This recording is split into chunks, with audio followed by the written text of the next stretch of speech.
everyone, and welcome to What's Up with Richard's Sunday Chat.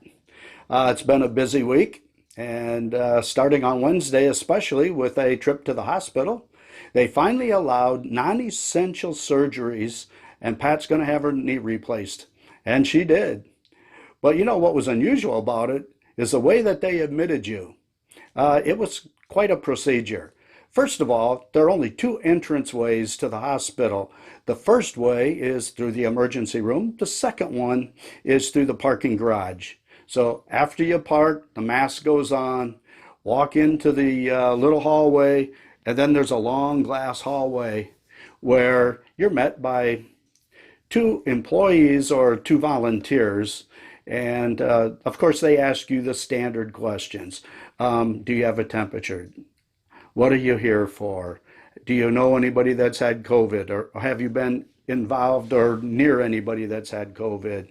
And as soon as you answer no to those questions, and we knew that Pat didn't, or neither one of us had that because she was tested on Monday for COVID, and that came back clean. So we were happy about that. As soon as we did that, they stuck a little sticker on our shirt that said surgery and a date, and they told us to go to the first table where we ended up. Hand sanitizer. Now I had my mask on. Pat needed a mask, so she went over, picked up a mask and put it on. We go to the next table, more hand sanitizer, and as soon as we were done with that, then they escorted us to the elevator where we were heading up to the second floor surgery, Whirlpool's new surgery center. I'll show you a picture in just a little bit. It is really gorgeous. We got to the information booth, and of course all the information's in the computer, so it only took a couple minutes to get us checked in.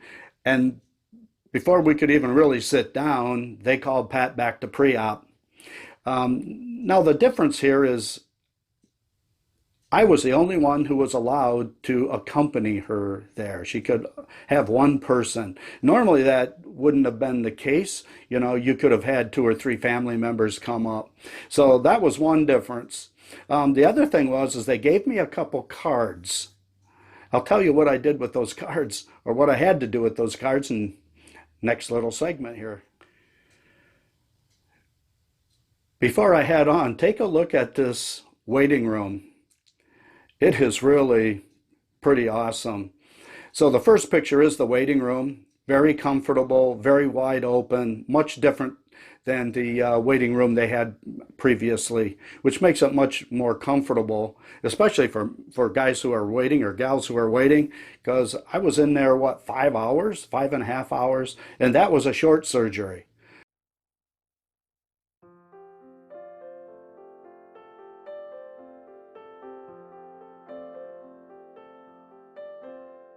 So the other picture that I'm going to show you, the second picture, is the family retreat area. And in the family retreat area, that's where they had a television where you could watch whatever program you wanted. I was the only one in there at the beginning because I got there at we were there at 6 a.m. So, and then they also have, if you look at the next picture, that is a television screen with the different colors on it. That's how I kept track of where Pat was in her surgery. Very interesting very interesting process.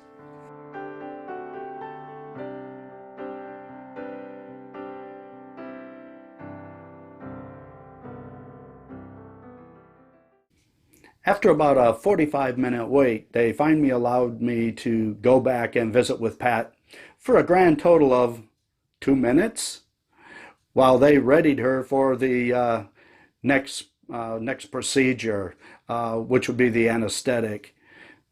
So right after I left, then they administered the nerve block. Meanwhile, I went into the family retreat center, and I used this card to sort of track what was going on. It was color-coded, if you noticed, on the screen. If it was light yellow, that meant that particular patient, and everything is done by numbers. In fact, here's your protecting your privacy. If you wanted any information about Pat, you had to have this number. And at the time, the only person that had this number was me. And I could share it with people, but it was up to me to do the sharing.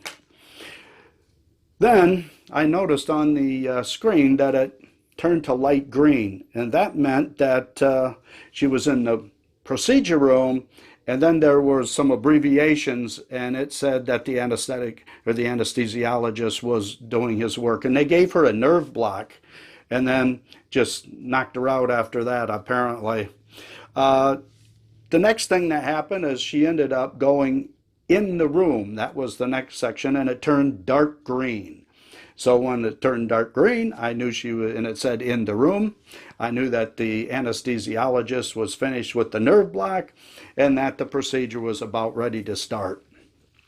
The next step was, as I watched on the board, and I wrote down times. I don't have them right here. It's not important.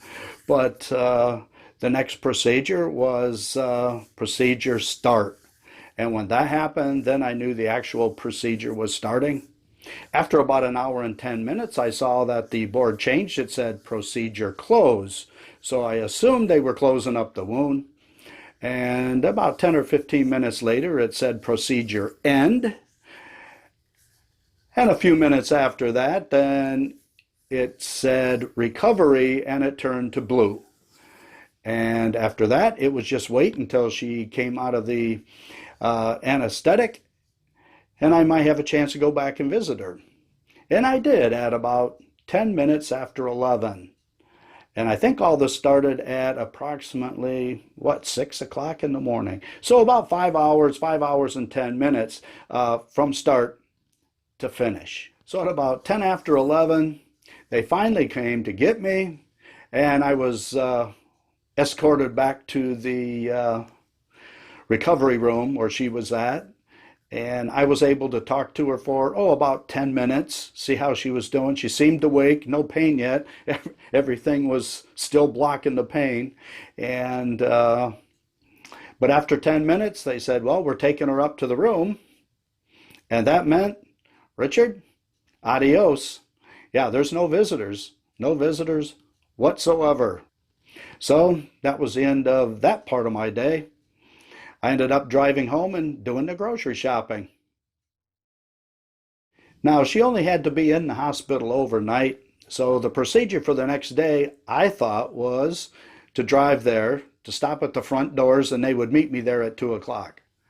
But when I got there, remember, I told you that the front doors were blocked off, and a couple volunteers met me and said, okay, you need to call. I said, what? I need to call? I was lucky that I had her room phone number. I thought I was just, I told her, I said, I thought I was under the impression I was just supposed to meet him at 2 o'clock. Well, anyway, they told me, drive forward, back up into the handicap parking area, and when you see her, then you can drive up. Meanwhile, you need to make a phone call. Thanks to my sister-in-law, who actually, I don't know if she did this intentionally, but she put the phone number in a text. And again, if you just touch it, it goes right to the phone. So I was able to call the room and tell her, hey, I'm here. Come down anytime. And probably within 10 minutes, she was down, got her in the car, we got her home, and now she's suffering a little bit, but getting better every day, which is a good thing.